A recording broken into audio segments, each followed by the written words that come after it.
예, 오후 말씀을 시작하겠습니다. 예수님의 십자가를 좀 다시 볼 필요가 있겠다. 필요성이 뭐냐? 그리고 하나님의 해법, 그러니까 인간의 죄 문제를 놓고 하나님이 내신 해법인데 그 해법에 대해서도 신상필벌할 수밖에 없는 아버지 하나님의 입장과 그리고 이 문제는 저 문제는 다 함께 해결하시기 위해 십자가 지신 바로 이 하나님만이 내놓을 수 있는 거룩한 해법이죠. 뭐 이렇게 해서 어렵죠. 하나님만 하실 수 있는 일. 그러니까 하나님은 거룩하신 분이라고 얘기하죠. 그것과 연관지어서 아버지 하나님을 영화롭게 하셨다. 예수님의 십자가는 아버지 하나님의 이름을 더 높게 하셨다. 그러니까 우리도 구원하고 아버지 하나님도 명예를 지키시고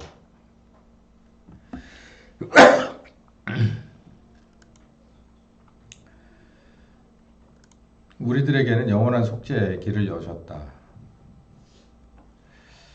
오전에 제가 이 말씀을 조금 못 드렸는데 영원한 속죄의 효과는 히브리서 9장에 나오는 것처럼 죽은 양심과 행실을 살리는 겁니다. 그래서 13절과 14절을 전체를 한번 우리 같이 읽어볼 텐데 읽어봅시다. 시작.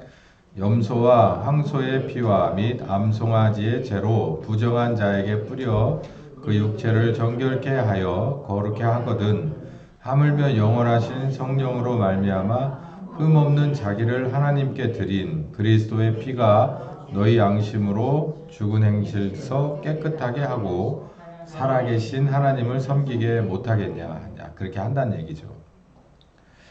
그러니까 우리는 이 인간의 눈을 가지고 있기 때문에 또 그냥 3차원 세계의 인간이기 때문에 이런 이 물질 안에 존재하는 사람이기 때문에 뭔가 죄값을 치르려고 할 때 이거보다 더 확실한 방법은 없죠.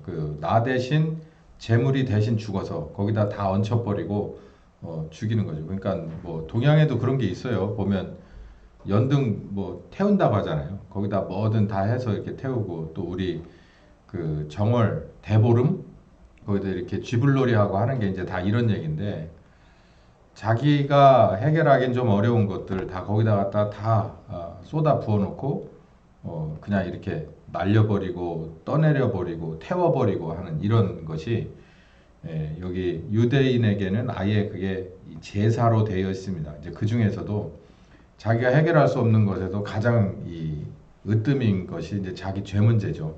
이 죄 문제를 어느 한 짐승에다가 다 쏟아버리고 그 짐승을 죽여서 그 피를 가져다가 하나님 앞에 던져버리면서 자기 죄 용서받았다라고 하는 이런 거죠.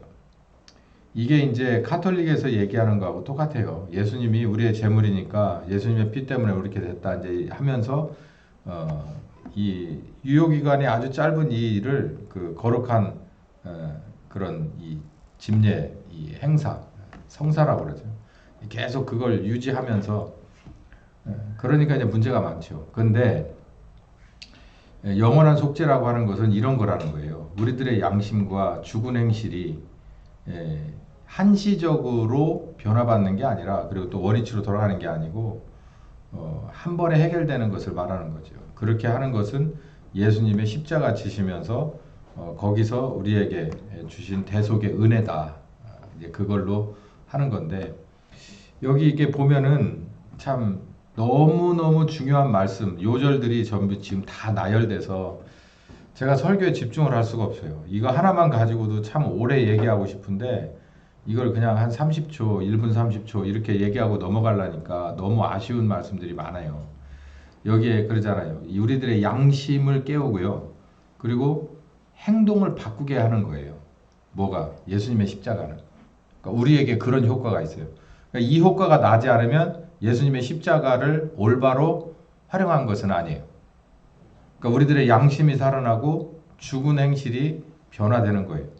원위치로 돌아오는 거죠. 이게 양심에 따라 살아난 양심에 따라서 행동하게끔 하게 되면 그게 예수님이 십자가 지신 효과가 내게 나는 거다라는 거예요. 양심이 바르게 되는 거는 여러 가지 방법이 있어요. 영화나 이런 걸 보면 잠깐 이렇게 돌아올 수도 있고 또 책을 봐서 그럴 수도 있고 또 어떤 상황에 따라서 또 그럴 수도 있습니다. 그런데 그게 행동까지 옮겨지는 것도 쉽지 않아요. 뭐 이것도 있을 수는 있어요.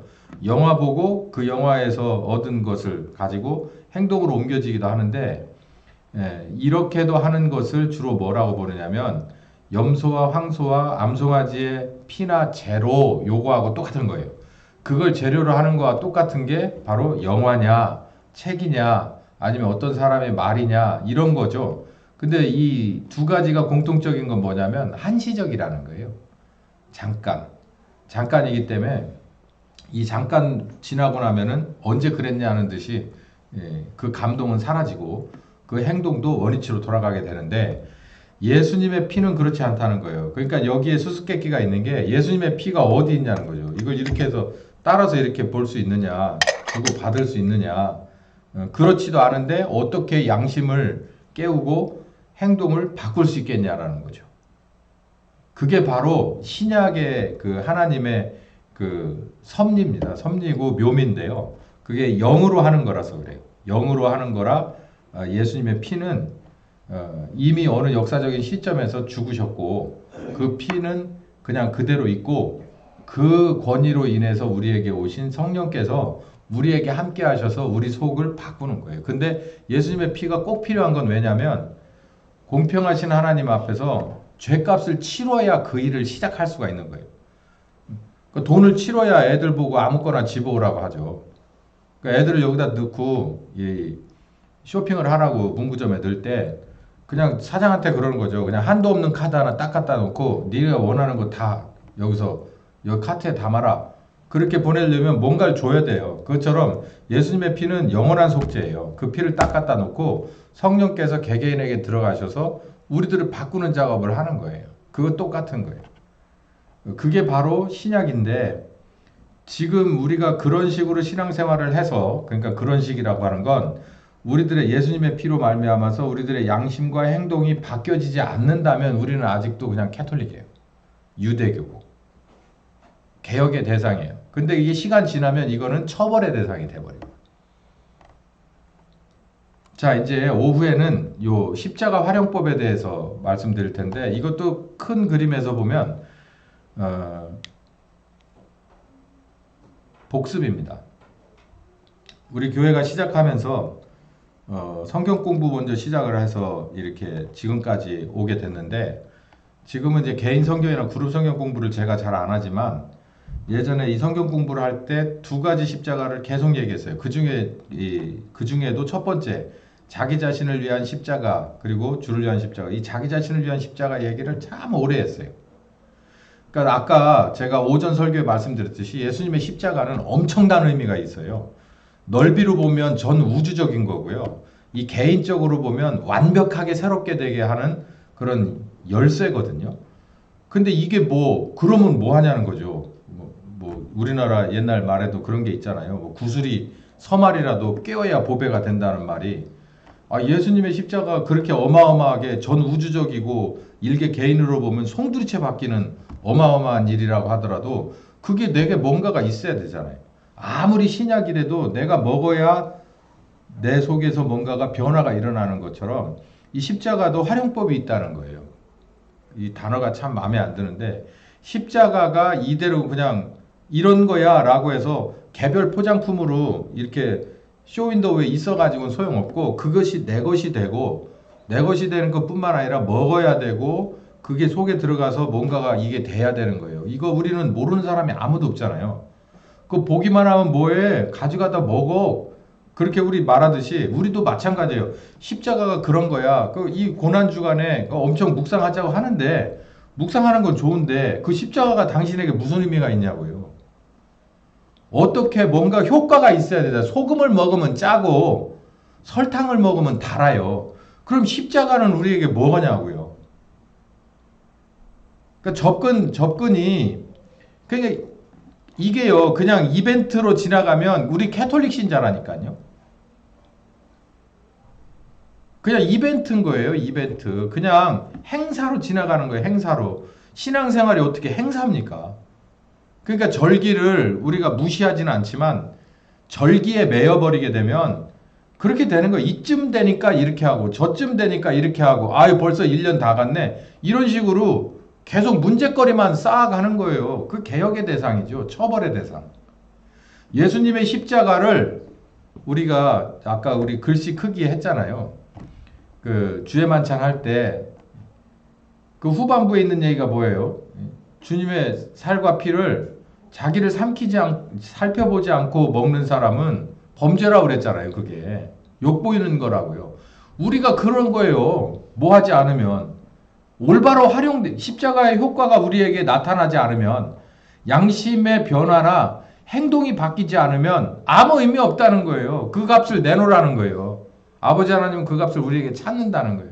요한복음 15장에 열매 내놓으라고 한다는 거 아니에요. 나무에다 젖붙여 놨으니까 열매 내놔라. 포도 열매 내놔라. 없으면 잘라버리는 건 당연하죠. 그건 공평한 거죠. 그러니까 예수님이 십자가 지고 부활하셔서 복음이다라고 얘기만 할 게 아니라 거기에 마땅한 변화가 성경은 그걸 열매라고 말하는데 그게 있지 않으면 안 된다. 그래서 우리는 십자가 활용법을 배워야 돼요. 첫 번째는 나를 위한 십자가여야 돼요. 나를 위한 십자가. 예수님의 십자가는 아버지 하나님과 우리를 위한 십자가예요. 그러니까 아버지 하나님을 위해서는 다 해놨어요. 완벽하게 다 끝냈어. 문제는 그 십자가가 나를 위해서도 지셨는데 이게 아까 말씀드린 대로 이런 효과가 나느냐는 양심을 바꾸고 예수님의 십자가로 복음을 듣고 양심이 흔들리냐. 양심이 흔들려야 돼요. 양심이 흔들리면 거기서 끝나는 게 아니라 행동도 바뀌어야 돼. 거기에 따른 부작용이 있더라도 이건 내가 진 죄니까 십자가니까 지고 가야지 라고 하면서 바뀌어진 사람이 돼야 되는 거예요. 전혀 바뀌어진 사람이. 스크루지 얘기 나오잖아요. 스크루지가 도대체 24일 밤에 무슨 일이 있었길래 25일 날 교회를 나오면서 완전히 바뀐 사람이잖아요. 사람들이 볼 때 저 사람 장난하나? 미친 건가? 이제 죽을 때가 됐나? 이렇게 생각할 정도로 완벽히 바뀌어진 사람이 돼야 되는 우리도 그렇게 돼야 돼요. 이전과 이후가 그렇게 돼야 되는데 한 번에 이렇게 뭐 뒤집어지듯이 딱 뒤집어지면 얼마나 좋겠어요. 그렇지 않더라도 1%씩 뒤집어지더라도 계속해서 우리는 바뀌어져 가야 되는 거예요. 그게 바로 예수님의 십자가가 내게 효과가 나타나는 거거든. 그러려면 어떻게 할래? 그러니까 활용법이라고 붙인 거예요. 십자가 활용법이 예수님이 지신 십자가는 여기 이렇게 있어요. 물론 성령께서 오셔서 도와줍니다. 이거 활용하는 거를 내게 도와줘요. 그러니까 그 십자가는 나에게 있어서 영향을 끼쳐야 돼. 영향을 끼치게 누가 도와주냐면 아주 친절하게도 선생님이 따라붙어서 도와준다는 거예요. 이렇게 해라는 거예요. 마태복음 16장 24절에 읽어봅시다. 시작. 이에 예수께서 제자들에게 이르시되 아무든지 나를 따라오려거든 자기를 부인하고 자기 십자가를 지고 나를 쫓을 것이니라. 누구든지 제 목숨을 구원코자 하면 잃을 것이요 누구든지 나를 위하여 제 목숨을 잃으면 찾으리라. 사람이 만일 온 천하를 얻고도 제 목숨을 잃으면 무엇이 유익하리요? 사람이 무엇을 주고 제 목숨을 바꾸겠느냐? 인자가 아버지의 영광으로 그 천사들과 함께 오리니 그때에 각 사람의 행한 대로 갚으리라. 자, 이 말씀을요. 제가 이렇게 길게 딴 이유가 있어요. 대부분 우리가 24절 한 절만 딱 따거든요. 자기를 위한 십자가를 얘기할 때. 근데 이렇게 쭉 읽어보니까 이 말씀이 굉장히 이 뒤로 나온 이유가 있더라고. 그래서 이렇게 한번 보세요. 이 말씀을 27절, 26절, 5절, 4절 이런 식으로 밑에서 위로 한번 올라가 보자고요. 자, 인자가 이건 예수님이거든요. 아버지의 영광과 그의 천사들과 함께 올 거다. 다시 오는 거예요. 심판주로 오신다는 거죠. 그때는 각 사람의 행한 대로 갚을 것이다. 야, 큰일 났네. 예수님 다시 오신대요. 학교에서 우리가 집에 가자 그러고 종례를 딱 했어.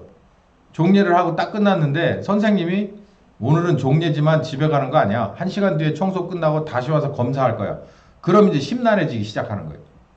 왜냐하면 선생님 반드시 온다고 그랬으면 오니까. 그런 경험들 있으시죠? 청소가 영 엉망이면 종례하면서 그러는 거예요. 오늘 청소 끝나면 선생님 다시 와서 검사할 거야. 이 똑같은 거예요. 예수님이 십자가 지시고 나서 끝난 게 아니에요. 이제 다 오픈됐다. 너희들에게 열렸으니까 이 열린 구원 니네가 알아서 해라. 이게 아니라 반드시 와서 검사해서 된 사람 안 된 사람을 구분하겠다라고 얘기를 하는 거예요. 여기 보아요. 그의 각 사람에게 행한 대로 갚을 것이다 라는 거예요. 기준을 놓고 거기에 맞게 한 대 맞을 놈이 있고 상 받을 놈이 있고 10대 맞을 놈이 있고 상 받을 사람이 있고 이런 거예요. 그 기준을 정확히 정하고 그대로 실행해 주겠다라고 하는 거예요. 경각심을 가져야죠. 그런데 무엇을 가지고 얘기를 하냐면 사람이 만일 온천하였고도 목숨. 여기 목숨 얘기 노란색으로 제가 쳤잖아요. 목숨 얘기가 나오네. 그러니까 이게 예수님의 십자가는 목숨 문제구나라는 거예요. 목숨 문제. 여기 그러잖아요. 어떤 것이 목숨보다 귀하냐라고 얘기하잖아요. 여러분 이거는 우리들에게 딱 맞는 말이에요. 여러분 목숨보다 더 귀한 게 어디 있습니까? 목숨 때문에 우리가 돌아다니면서 돈 벌죠. 목숨 때문에 애들 철저하게 교육시키고 아주 뭔가 이게 하여간 그런 거 아니에요? 목숨 때문에 그런 거 아니에요? 그냥 그 여벌이야. 취미야. 그거는 2위 우선순위가 두 번째나 세 번째로 밀리고 가장 첫 번째는 목숨이에요. 여러분 어디 아파 보세요. 딴 거 신경 하나도 안 쓰여요. 근데 아파도 감기 정도 걸렸다 그러면 직장에도 나가고 학교도 나가요. 사람도 마스크 쓰고라도 만나요. 왜냐하면 나을 거라는 확신이 있으니까. 근데 여러분 이거는 나을 건지 이거는 안 나을 건지 모르는 상황이다라고 봅시다. 이건 근데 원인도 알 수 없고 원인을 알았는데 치료법도 없는 거예요. 아주 중한 병에 딱 걸렸다고 생각해봐요. 그러면은 아무것도 의미가 없어요. 돈도 의미가 없고 관계도 의미가 없고 아무것도 의미가 없어요. 그러니까 내게 있어서 가장 중요한 건 목숨이란 얘기지. 여기 보니까 목숨 얘기를 하거든요. 예수님이 목숨 카드를 들고 나왔어요. 야, 목숨보다 중요한 게 어딨냐? 라고 얘기하면서 목숨을 잃을 수도 있고 얻을 수도 있는 게 있는데 라고 얘기하면 가장 우선순위란 얘기잖아요. 이게 인생에 있어서 이거 하고 가면은 성공한 거고 다 했는데 이거 못하고 가면 실패한 거라는 거예요. 그러니까 우리가 예수님이 오시면 뭐가 결정되냐면 이 사람의 영생이냐, 영생은 영생이지, 처벌로 영생이냐 아니면 하나님 나라로 영생이냐예요. 그러니까 우리가 인간의 몸을 가지고 있으면서 목숨이 중요하듯이 심판에 있어서 바로 이 목숨처럼 1순위로 중요한 게 뭐냐면 예수님이 와서 평가를 한다는 얘기예요. 뭘 가지고 평가를 할래? 그리고 뭘 가지고 모면할 수 있고 뭘 가지고 실패하느냐라고 했을 때 바로 요 24절이 나오는 거예요.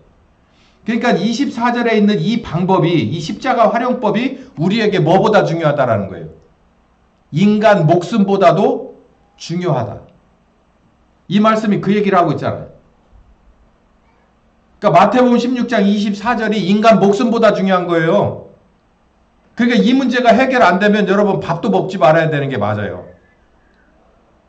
이 문제가 해결 안 된 채 사회에서 커봐야 아무 소용없어요. 예수님 오실 때 뭐예요? 그냥 실패, 낙제. 대신 나사로처럼 살아도 상관없어요. 뭐만 되면. 이 문제만 해결돼서 십자가가 내게 와서 예수님이 왔을 때 이건 생명. 그러면은 모든 게 다 해결된 거예요. 나사로가 그거예요. 나사로와 부자가. 나사로는 인간으로 볼 때는 정말 형편없는 핫질로만 돌아다녔지만 예수님이 와서 그런 거예요. 이 사람은 낙원, 이 사람은 음부. 무슨 기준으로? 예수님의 십자가가 얼마나 이 사람에게 영향을 줬느냐, 활용이 됐느냐에 따라서요. 그러면 여러분 뿐만 아니라 여러분 가정에서 여러분의 배우자나 여러분의 자녀에게 가장 중요한 게 뭐예요? 인간적으로 볼 때 목숨 아니에요, 목숨. 근데 이 목숨보다도 더 중요한 게 예수님 뭐라고 말하냐면, 아니 목숨보다도 더 목숨만큼 중요한 게 바로 이 십자가로 말미암은 네 구원 문제라는 거예요. 십자가가 너에게 영향을 줘서 변화를 줬느냐 이 문제죠. 그러니까 24절이 어마어마하게 중요한 말씀이죠. 다시 24절 읽어봅시다. 시작. 이에 예수께서 제자들에게 이르시되 아무든지 나를 따라오려거든 자기를 부인하고 자기 십자가를 지고 나를 쫓을 것이니라. 물론요, 예수님이 십자가를 지기 전이에요. 이게 지금 이제 십자가를 지셔가지고 우리들의 원죄 문제가 다 해결된 상태고 성령께서 오셔서 이 이 십자가 지신 예수님을 우리에게 가르쳐 주시는 때가 돼버렸죠. 자, 이거 한번 보자고요. 여기 있는 이게 뭐냐면 십자가 활용법이거든요. 예수께서 제자들에게 말씀하셨다. 그 어느 누구든지. 그러니까 여기 눈앞에 보이는 예수님의 제자나 그때는 우리가 정말 존재하지도 않았지만 몇천 년이 지난 예수 믿는 사람으로서 우리가 이렇게 예수님 앞에 다가선 믿음을 가지고 나온 그 어느 누구든지 이 말이에요. 변하지 않는다는 거예요. 그 어느 누구든지 나를 따라오려면 이렇게 해야 돼. 첫 번째는 자기를 부인하고 자기 십자가를 지고 나를 따라와야 돼. 자, 그러면 자기를 부인하라 얘기는 거부하란 얘기입니다. 영어로 보면 이 댄디 거부하다 이런 뜻이거든요.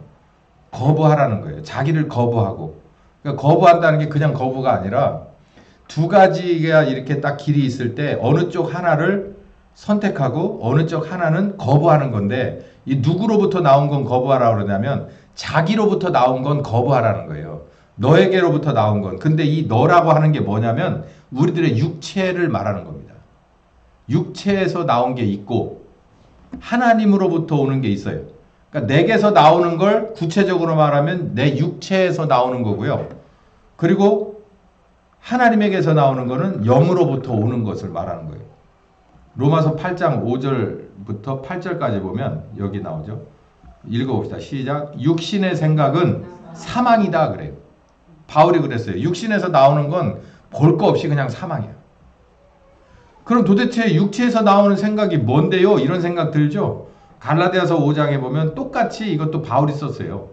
5장 19절에서 21절에 읽어봅시다. 시작. 육체의 일은 아래와 같다. 곧 음행과 더러운 것과 호색과 우상숭배와 술수와 원수 맺는 것과 분쟁과 시기와 분냄과 당짓는 것과 불리함과 이단이다. 이것 말고도 여러 개가 있겠죠. 여기 보면은 이게 육체 것이구나 라고 이해 못할 만한 것은 거의 없어요. 여기 보니 신기한 게 있어요. 음행이나 더러운 것과 호색은 이게 성적인 문제거든요. 이 더러운 것은 이런 것도 있어요. 안 씻고 다니는 것도 진짜 더러운 거예요. 그것도 어디서부터 오는 거냐면 육체로부터 오는 거예요. 이게 하나님 쪽이 아니죠. 이 죄의 결과가 이렇다고요. 음행이고 더러운 것이에요. 이게 참 웃겨요. 이게 이 더러운 것도 참 이게 하고 싶은 말이 많은데 어쨌든 이것도 이게 하나님 쪽에서 오는 게 아닙니다. 이 호색도 그렇고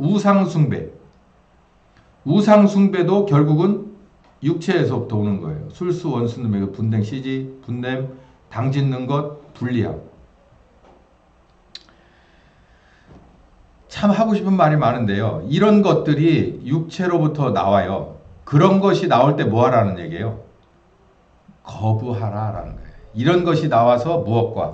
하나님에게서 온 것과 딱 부딪힐 때 이거 버리라는 거예요. 그냥 묻지도 말고 따지지도 말고 그냥 딱 잘라버리라는 얘기예요. 거부, 딱 잘라버리라. 근데 어떤 말이 더 힘이 있을까요? 내 속에서 나오는 생각과 내 속에서 나오는 요구와 하나님 쪽에서 오는 말씀이 어떤 게 더 힘있게 내게 다가올까요? 팔은 안으로 굽는 거예요. 그러니까 여기 나오는 육체의 일이 그 생각이 나올 때 힘있게 내게 어필을 하는 거예요. 주장을 하는 거야. 그러니까 대부분 뭐는 유보라고가 아니라 거부인데 여기 말씀에 의하면 하나님 쪽에서 오는 건 거부하고 내 속에서 나오는 거를 합리화해서라도 인정을 하고 들어가요. 그거 안 된다. 그거 와서 심판할 것이다. 그렇게 되면 뭐가 효과가 없으니까? 예수님의 십자가가 내게 효과가 없으니까. 양심이 바뀌질 않으니까. 이제 앞으로 조금 더 말씀을 드리겠지만 여기 보면 십자가 활용을 하는데 자기 목숨보다 더 중요한 게 없듯이 이 십자가로 말미암은 우리들의 새 창조 구원이 이 목숨만큼 1순위로 중요한 건데 우리는 이 말씀을 잘 따라가지 않아요. 이렇게 나를 부인하고 하는 방법 요거를 잘 따라가지 않습니다. 그러면 이게 뭐가 이제 결국은 우리에게 결핍돼서 이러는 거냐면 우리의 마음이 약해서 그래요. 사람이기 때문에 그래요. 그거는 좀 한 50% 정도는 맞는 말씀인 것 같은데 결국은 뭐냐면 불신의 문제예요. 불신. 뭘 안 믿냐면 두 가지예요. 하나는 이러다가 내가 심판받아서 영원한 형벌에 들어간다라고 하는 것을 믿지 않아요. 영원한 형벌을 믿지 않아. 그러면서 붙잡는 게 뭐냐면 한 번 믿은 건 영원히 간다라고 하는 그런 걸 붙잡는 거예요. 그러니까 이게 사탄이 주는 생각이에요. 사탄이 뭐냐면 네 한 번 믿었으면 거부할 수 없는 은혜라는 거예요. 끝까지 간다는 거예요. 그러니까 끝까지 가기 때문에 두 가지로 판단할 수 있어요. 끝까지 가니까 나는 지금도 똑바로 해야지라고 할 수 있겠고 끝까지 이 효과가 있는 거니까 지금은 이렇더라도 나중엔 어떻게 되겠지라고 하는 막연함을 끌어내기도 해요. 근데 후자를 더 많이 끌어내요. 오늘이 끝이라고 생각하지 않아요. 이게 내게 주어진 마지막 숙제라고 생각하지 않아요. 내일도 또 있을 거고 모레도 또 있을 거라고 하는 이상한 자신감을 가지고 살아요.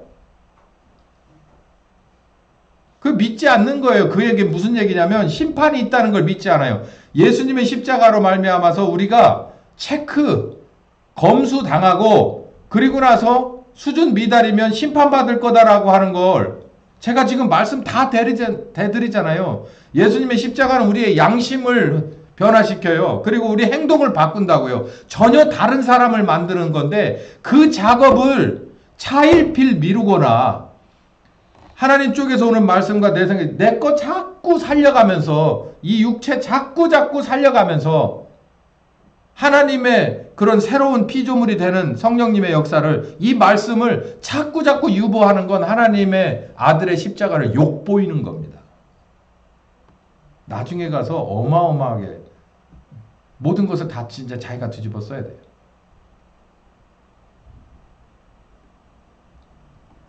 예수님의 십자가는 그냥 역사 속에서 그냥 딱 존재하고 많은 게 아니에요. 그냥 저거 쳐다보기만 하면 구약시대처럼 그냥 병 걸렸다가도 낫고 뭐해도 낫고 그런다고 생각하면 안 된다니까요. 신약은 말씀이 그 얘기를 하고 있잖아요. 이건 제가 제 주장이 아니라 말씀이 이 얘기를 하고 있잖아요.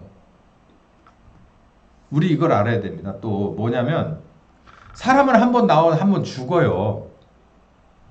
어떤 애들은 유년 시절에 가기도 하고 어떤 애들은 그 청년 시절에 어떠면 나이가 이만큼 먹을 때까지 진짜 질리도록 오래 살 수도 있어요. 근데 그거 아세요? 여러분 누구든 한 번 갑니다. 이게 아프신 분들이 꽤 있어요 요즘. 그리고 막 뭐 아미니 뭐 이런 게 뭐 우리 교회에서도 벌써 몇 사람이에요. 요즘 시절이 그런 시절인 것 같아요. 그러니까 그것도 감사함으로 받아요. 아 내가 이 죽음에 대해서 목사로서 참 많은 걸 다시 한번 곰곰하게 묵상하게 하는구나 라고 하는 그런 생각을 해요. 제가. 그러면서 얻은 게 뭐냐면 죽음이라고 하는 것은 반드시 우리에게 옵니다. 반드시. 여기 앉은 여러분 반드시 와요. 반드시. 지금 집사님 한 분이 병석에 누워서 지금 어떻게 될지 모르는 상황 속에 저렇게 계세요. 우리도 똑같아요. 그게 언젠지도 모른다는 게 더 공포 아닙니까? 근데 반드시 와요. 근데 무슨 자신감으로 우리가 나이가 이쯤 됐으니까 이러면서 계속 미루어요. 뭐를? 먹는 건 안 미루. 돈 벌러 다니는 건 안 미루. 내 욕심 차리는 건 안 미루는데 하나님의 말씀이 내게 뭔가가 십자가가 내게 뭔가를 바꿔야 된다는 건 자꾸 미뤄. 이러다가 딱 끝나면 오늘 저녁 네 영혼 찾으면 끝나는 건데 그건 자꾸 미뤄. 오늘이 구원의 날이라는데 왜 자꾸 미루냐고요. 천만다행으로 지금까지 우리 교회가 개척되고 지금까지 이 정도 와서 그냥 대부분이 여기 계신데 이게 도대체 얼마나 더 우리에게 주어질 거라는 거예요. 요즘 같은 시절에 저는 정말 하루 앞을 장담 못할 것 같아요. 못해요. 못해. 저뿐만 아니라 우리 모두를.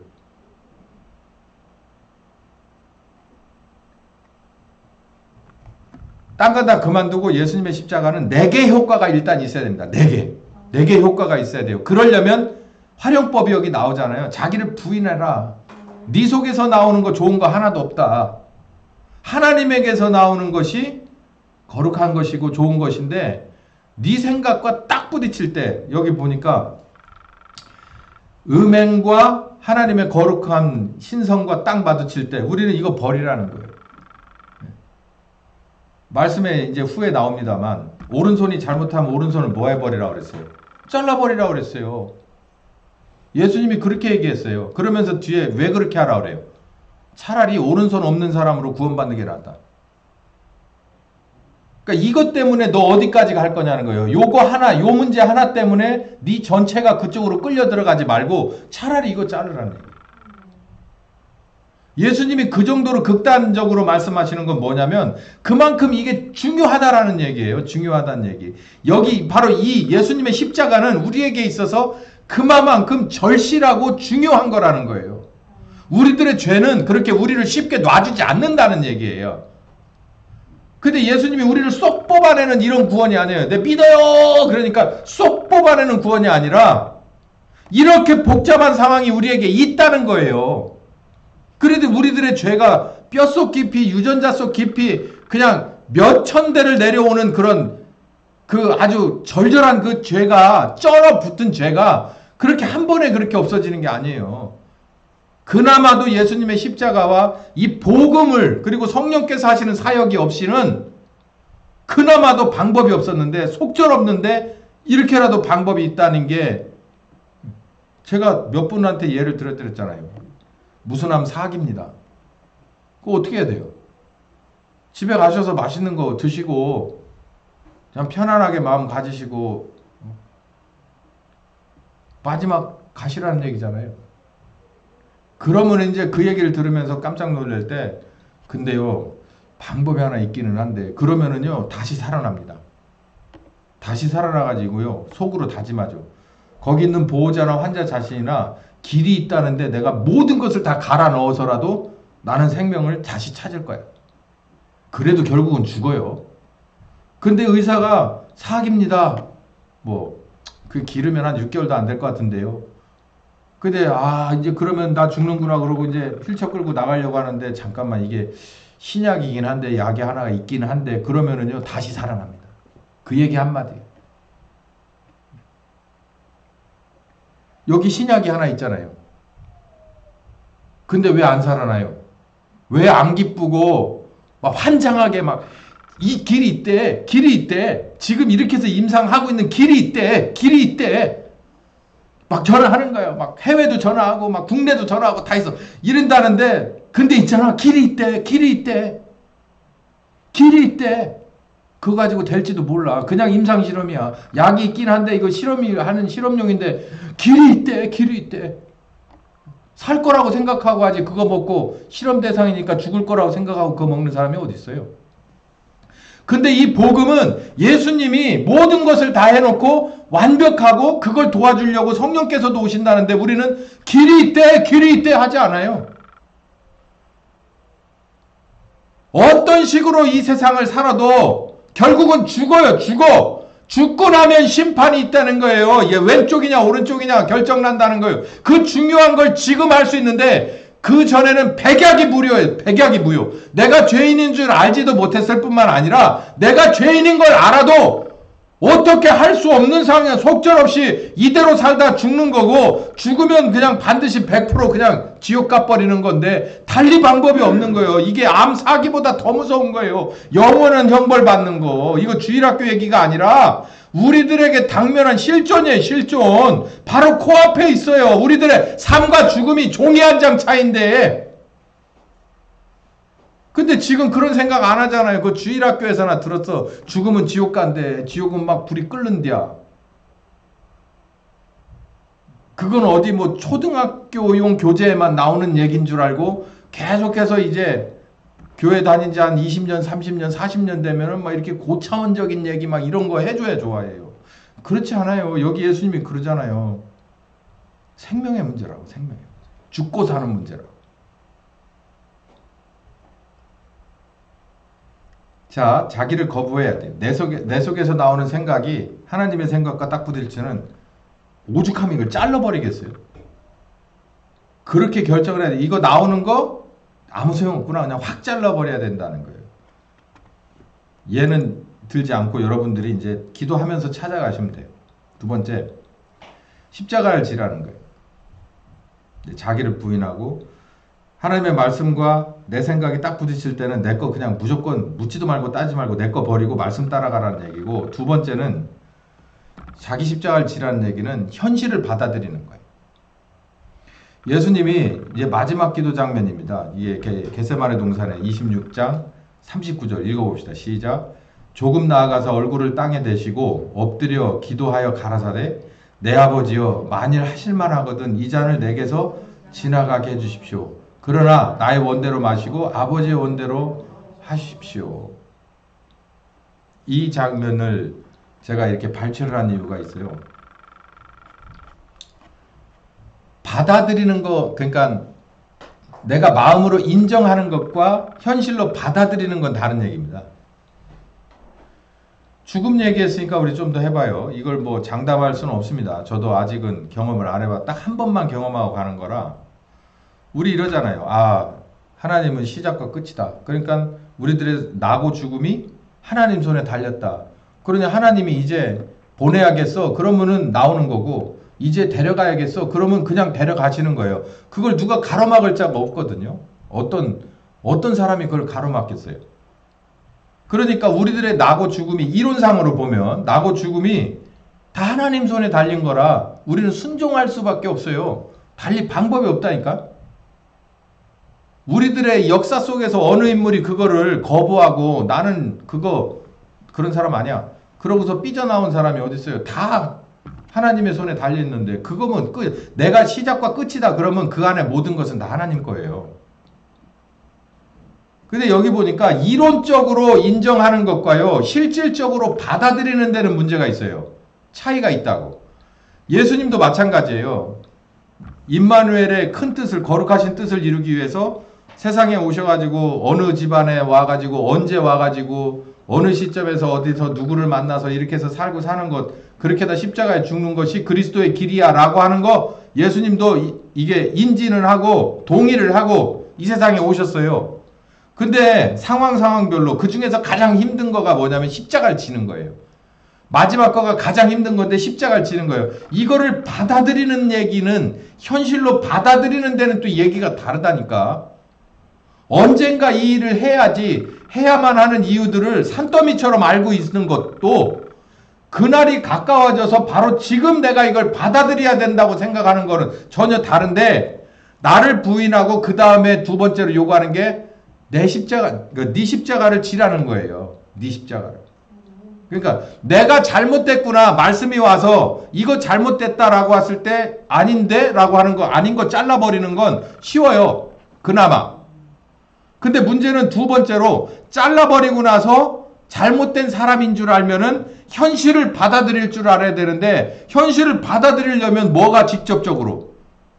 아니 쓰고 달고 매운 게 들어오는 거고, 그리고 춥고 덥고 아프고 두려운 거가 내게 닥쳐서 이렇게 물로 이렇게 닥쳐드는 것처럼 닥쳐드는 걸 받아들이라는 거예요. 저 온유 데려다가 목욕을 시켜봅시다. 막 이런 거 저런 거 많이 묻었어요. 데리고 앉아서 우리 최아람 집사가 하듯이 온유야 해가지고서 알려줍니다. 목욕해야 될 이유를 10가지를 알려줘. 그걸 100번을 반복했어요. 그러니까 온유가 처음에는 딴 데 쳐다보고 있다가 아무래도 인정을 해야 될 것 같아. 그리고서 가만히 보니까 지금 더럽기도 하지. 그러니까 인정을 했어. 엄마 나 목욕할게. 그러니까 엄마가 이제 물을 다 받아놓고 목욕한다고 약속했어. 안 온다고 했다. 그러니까 해야만 하는 이유를 다시 알려줘요. 그래서 오케이 하고 사인을 받았는데, 목욕하자 그러고 목욕탕 문을 열고 쑥 들어가려고 하니까 이제 다른 거야 이게. 거기서 이제 움찔하는 거예요. 그래 놓고 뭐는 다 잊어버리는 거예요. 약속한 거는 하나도 도움이 되질 않아. 내가 이해한 것도 도움되지 않아. 그건 아무 의미가 없고 현실은 내 몸으로 받아들이는 거예요. 예수님이 요구하는 건 뭐냐면 네가 마음으로 받아들이는 것도 하고 몸으로 받아들이는 것도 하라는 거예요. 그게 십자가를 지라는 거예요. 그 왜 그럴까요? 왜 그런 길을 할까요? 왜? 예? 여기 보면 더 심하게도 얘기하셨어요. 아까 그 얘기했잖아요. 네 손발 중에 뭐가 잘못하면 찍어내버리라는 거예요. 눈이 잘못하면 빼버리라는 거예요. 이건 액션이에요. 행동. 현실로 그 몸으로 받아들이라는 거죠. 이걸 왜 그렇게 할까요? 왜? 아니 그냥 시원하게 그냥 내가 너 믿었으니까 그냥 구원이다. 의롭다. 그러니까 이신칭의 말 그대로 그냥 믿었으니까 그냥 그 순간 네 죄는 없어졌고 너는 당장 지금부터 구원받은 백성이야 라고 딱 그냥 이렇게 호떡 뒤집듯이 딱 뒤집어 버리면 얼마나 좋아요. 그러면 그냥 시원하게 그냥 끝나버리는 거 아니야 한 번에. 근데 왜 자꾸 이런 말씀을 내게 들이대시나. 첫 번째는 그게 하나님이 만든 방법인데 거기에다 대고 누가 이 일을 달아요. 어디다 대고 이 일을 달아. 하나님이 만든 방법인데. 제 스타일로 제가 변명을 하는 거예요. 하나님이 그렇게 하시겠다는데 누가 거기다 대고서 뭐 이 있습니다라고 할 인생이 어디 있어요. 그럼 잘못하질 말든가. 그건 제 스타일이에요. 두 번째는 그렇게 해야만 할 수밖에 없는 이유가 있습니다. 이유가. 뭘 어떻게 예수님이 십자가를 봐요. 그렇다면 쉽게 될 것 같으면 예수님이 십자가에다 죽일 필요가 뭐가 있어요. 그것부터가 의미가 없잖아. 근데 가장 어려운 문제인 거예요. 우리들 이대로 놔둔 채로 육신의 삶을 살고 있는 이 상황을 연결해가면 이 어간에 하나님이 원하는 새로운 피조물을 만들어서 우리가 죽고 난 다음에 하나님이 원하는 그런 하나님의 나라를 도모한다는 게 이렇게 어려운 거예요. 이렇게. 그래서 예수님 먼저 십자가에 죽으셔야 했고 우리가 믿음으로 화합해서 복음을 받아들여 거듭나고 성령께서 오셔서 온갖 일을 다 하셔야 되는 이 복잡한 길이 우리가 만들어 놓은 이 죄인이라고 해요. 죄인의 문제예요. 아까 말씀드렸듯이 무슨 암이든 말기로 가면 그걸 풀어내는 것은 아주 어렵습니다. 근데 길이 있다면 우리는 무조건 달라들어서 해야죠. 우리들의 죄 문제도 이렇게 어려워요. 첫 번째, 하나님의 말씀과 내 생각이 딱 부딪히는 하나님 말씀이 옳아요. 무조건. 두 번째, 하나님의 말씀이 옳으면 그걸 뭘로도 받아들일 줄 알아야 돼요. 내 몸으로도 받아들일 줄 알아야 돼요. 그게 바로 예수님의 십자가가 의미하는 바라는 거예요. 두 번째, 세 번째, 그리고 나를 따르라. 나를 따르라는 것은 무슨 얘기냐면 이렇게 누군가가 길잡이가 되시고 그 길잡이 뒤를 따라가는 것을 말이에요. 혼자는 못 가냐? 혼자 가셨어요. 여기 예수님이 여기 봐요. 40절에 제자들에게 오사 그 자는 것을 보시고 베드로에게 말씀하시되 베드로가 엄청 호언장담했죠. 너희가 나와 함께 한순간도 깨어 있을 수 없는 거냐? 그러니까 이게 개인 거리를 두시고 기도하시는데 예수님은 참 힘든 거예요. 그러니까 둘이 갈 수 없는 거예요. 이게. 그러니까 구원은 개별적인 거고요. 그 구원의 길이든 죽음의 길이든 둘이 갈 수 없는 길이에요. 아파 보세요. 아픈 사람이 혼자 가는 거지. 보호자가 뭐 배우자가 됐든 자식이 됐든요. 나하고 같이 갈 수 없다니까. 아픈 건 나요. 마찬가지로 구원도 마찬가지예요. 문제는 내 문제인 거지. 이거를 누군가가 뭐 아내가 도와주고 남편이 도와주고 이런 생각 애시당초 버려요. 절대 도움 안 돼요. 내가 도와줄 수 있는 만한 사람이 돼서 도와주면 모를까? 저 사람한테 뭔가 이렇게 좀 그늘을 좀 받아보겠다? 아예 애저녁에 버리세요. 애저녁에. 그거 하나님이 제일 싫어하는 거예요. 그리고 그렇게 되지를 않아.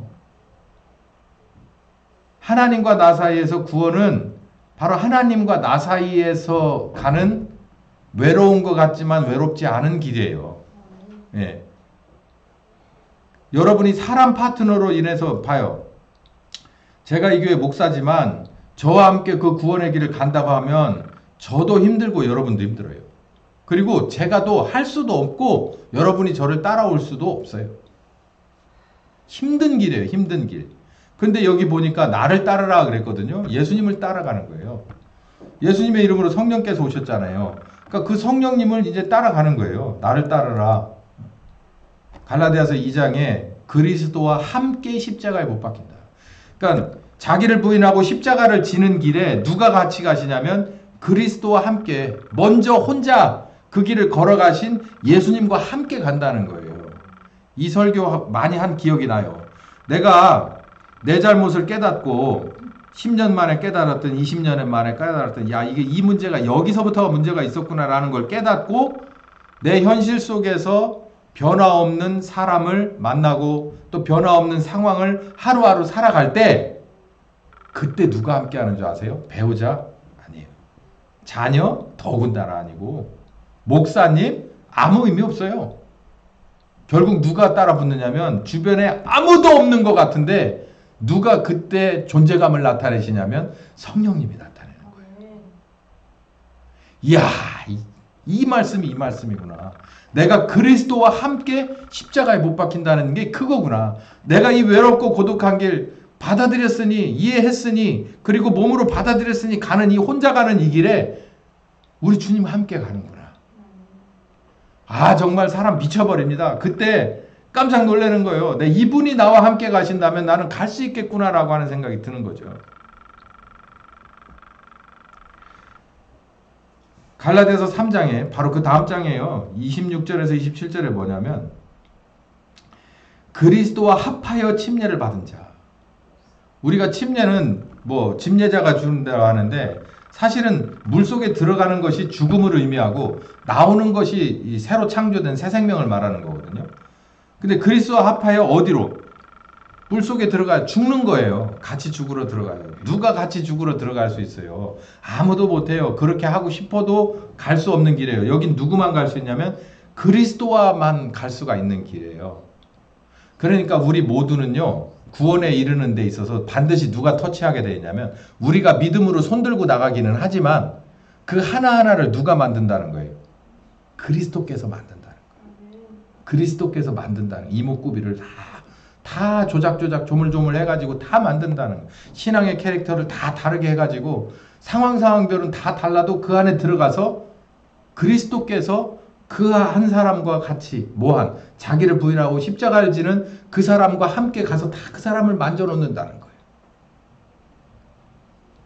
그게 바로 그리스도와 함께 합하여 침례를 받는 사람은 뭘로 옷 입는 겁니다. 그리스도로 옷 입는다는 거예요. 이게 옷 입는다 이렇게 표현했지만 그리스도와 한 편이 되는 거예요. 유니폼을 같이 입는다는 거예요. 십자가로 말미암은 새 사람으로 십자가를 지신 우리 예수님 주장 앞에 십자가로 말미암아 새 사람 된 내가 같은 유니폼을 입고 뒷줄에 이렇게 쭉 서 가는 거예요. 쭉 따라가는 거지. 그러니까 하나님 나라는 이게 모델이 하나예요. 예수님 모델이야. 예수님 모델로 다 사실상 어떻게 보면 복제가 된 거니까 거룩한 복제가 된 거니까 하나님의 나라는 두 가지 생각의 의미가 없어요. 없어요. 그런 게. 예수님 생각에 우리 모두가 다. 그러니까 영원히 가는 나라예요. 여기서는 상상할 수도 없는.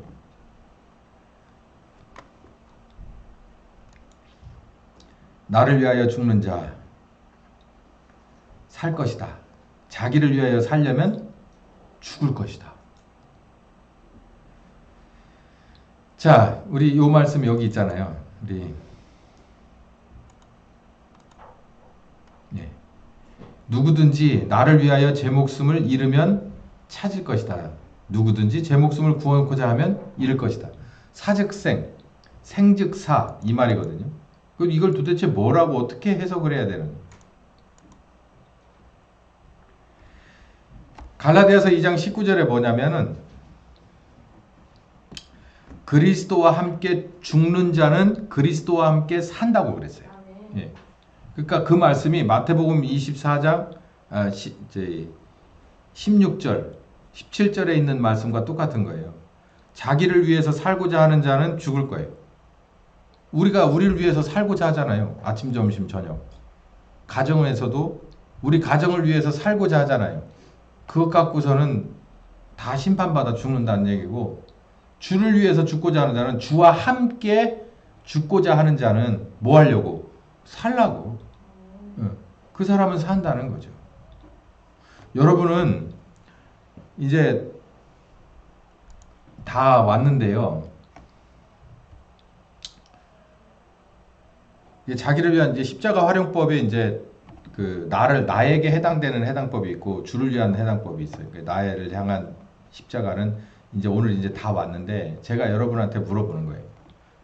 여러분에게 있어서 예수님의 십자가가 얼마만큼 중요하다 봅니까? 이게 내 목숨이 죽을 목숨이 살 수 있는 유일한 길이라고 그 정도로 받아들이냐는 거예요. 그 정도 우선순위로.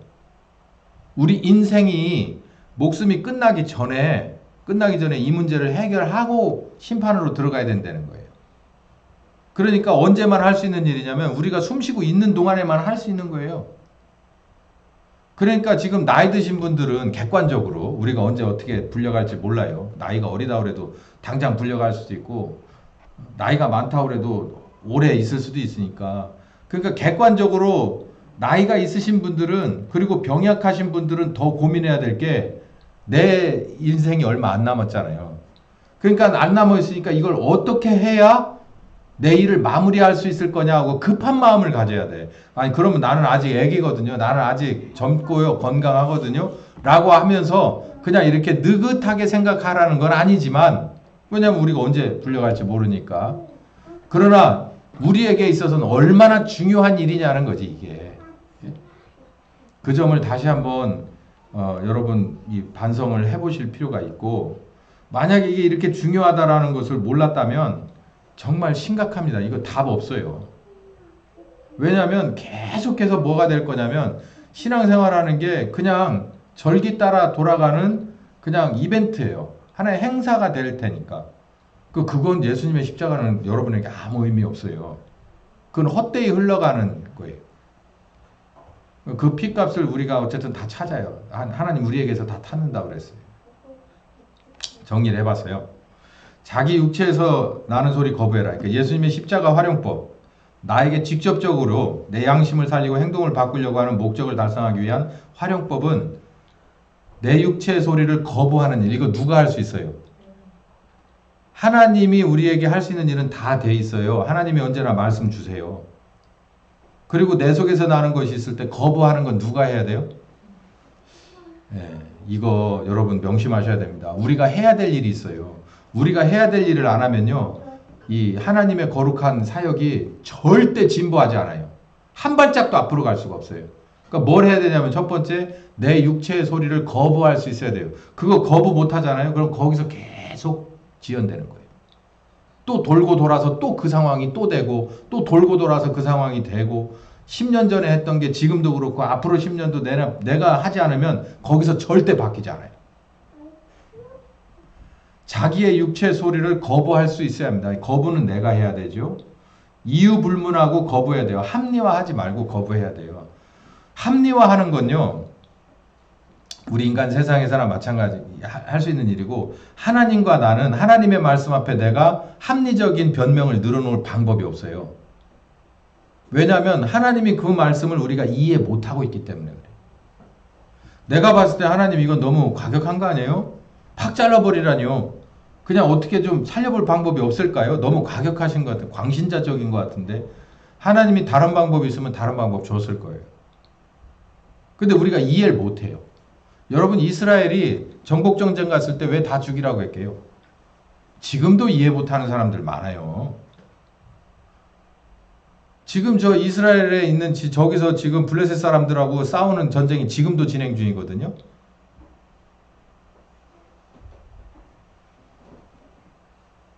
해결 안 돼요. 해결 안 돼. 그러니까 그 당시에 다 처리하고 이스라엘 사람만 순수하게 집어넣었어도 그 안에서 뭔가 불신의 세력이 나오고 또 문제가 생기는데 그 여리고성의 그 뭔가가 그 물질 문명이 그 시날산의 물질 문명이 가득한 그런 사람들이 곳곳에 남아있는데 그 안에 들어가 하나님의 나라를 펼친다 100% 오염이죠.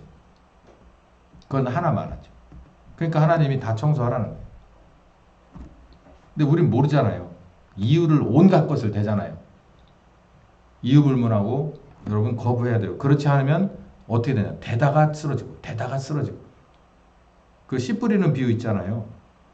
가시나무에 이렇게 있으니까 돌밭에 뿌려져 있으니까 좀 되는 것 같다가 주저앉고 되는 것 같다 주저앉고 뭐냐면 이유 불문하고 삭 잘라 버렸어야 되는데 그걸 못하기 때문이에요.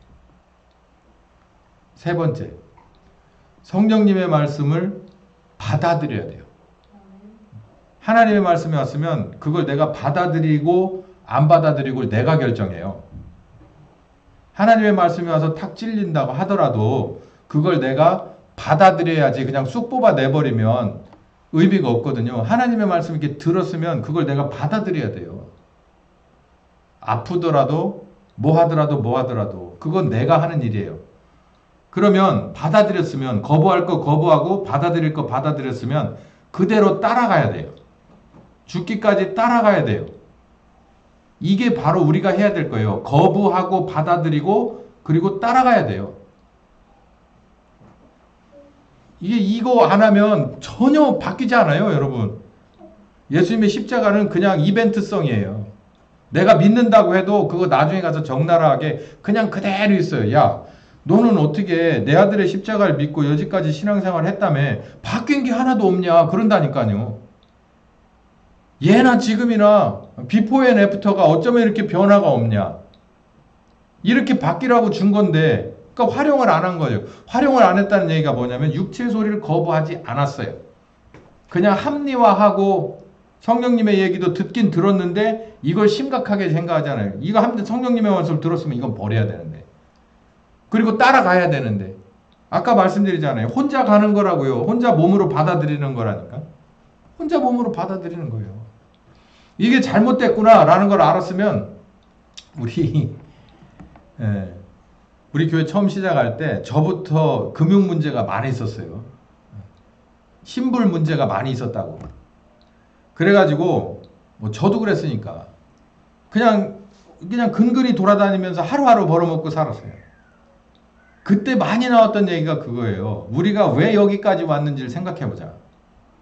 그러고 생각하고 말씀이 이렇게 오셔가지고 가르쳐 주는데 여러 가지 이유가 그리고 결정적인 이유들이 쭉 있어요. 그러면 그 말씀이 내게 딱 왔어요. 그럼 그 말씀을 가져다 합리화해?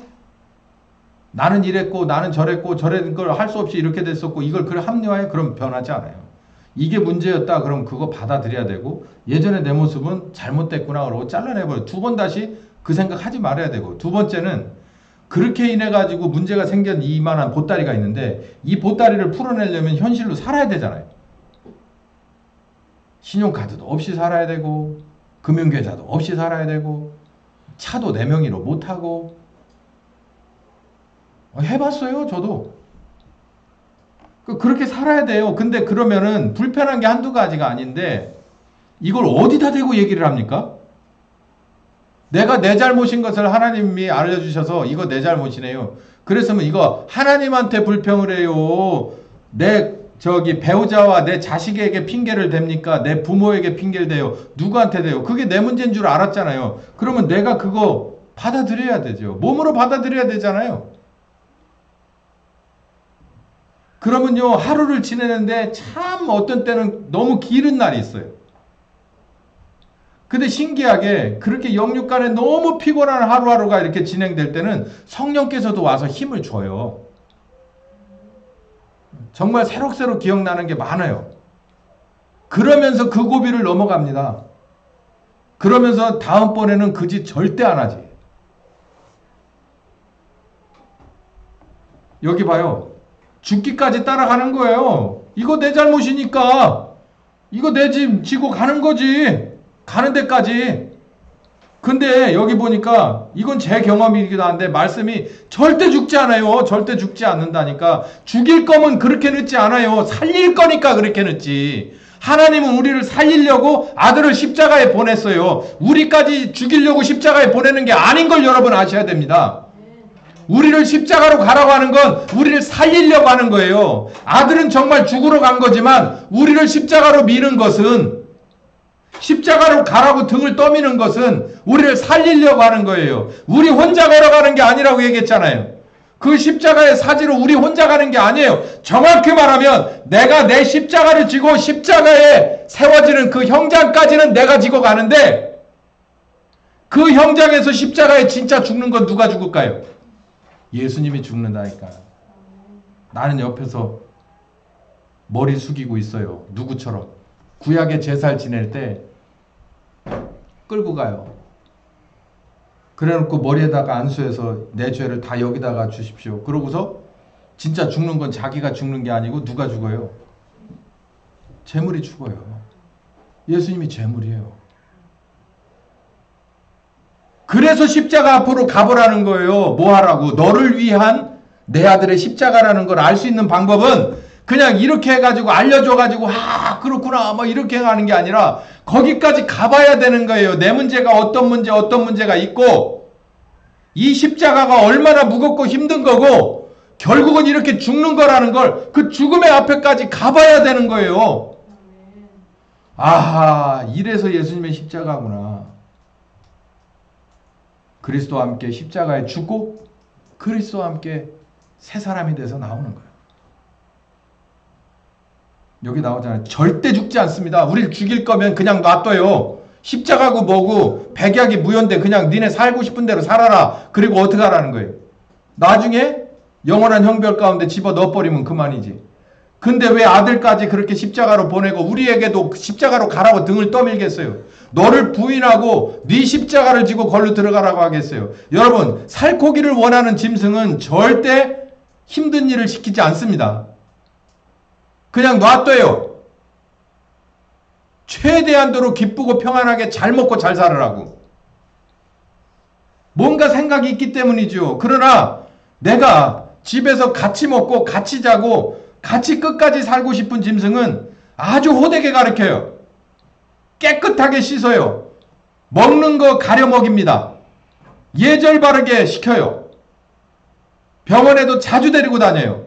하기 싫은 거 해야만 합니다. 왜요? 내가 데리고 살아야 되니까. 예수님은 우리와 함께 영원히 살길 원해요. 그럼 이 모습 이대로 우리가 영원히 살 수가 없잖아요. 그래서 아들까지 죽였고 그 아들까지 죽인 것으로 인해서 우리의 모든 것을 바꿔요. 영도 바꾸고 마음도 바꾸고 행동도 바꾸고 우리가 잘못했던 것까지 여기서 다 떨어내고 가야 되기 때문에 우리를 십자가로 미는 거예요. 가봐요. 우리가 재는 게 아니에요. 예수님의 십자가가 있습니다. 그 안에.